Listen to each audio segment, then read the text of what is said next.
কাদম্বিনী, তোমাকে সাজাতে পারিনি কখনো খোঁপায় ফুল দিয়ে, কৃষ্ণকলি বলে তোমায় ডাকতে পারিনি কোনো দিন।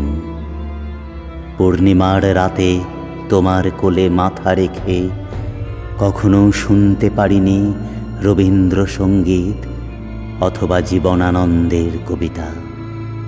কিন্তু তবু তোমাকে ভালোবাসি নতুন সূর্যোদয়ের মতো।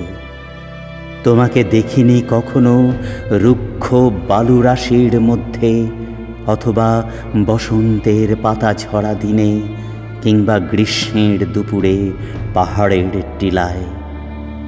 তোমাকে দেখেছি সমুদ্রের ভয়ঙ্কর ঢেউয়ের মাঝে, অথবা গভীর সবুজ ঘেরা অরণ্যের মাঝে, কিংবা জন অরণ্যে মিশে থাকা লক্ষ মানুষের মাঝে। তোমার ঘামে ভেজা শরীর আমার মনকে উত্তপ্ত করে। তোমার এলো চুল আমার মনে ধরিয়েছে রামধনুর রং।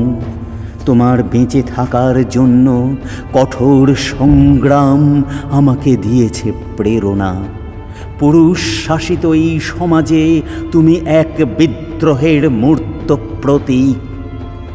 জয় পরাজয় তো আছেই, তবু তুমি যুগে যুগে বেঁচে থাকবে আমাদের প্রেরণা দিতে, কাদম্বিনী।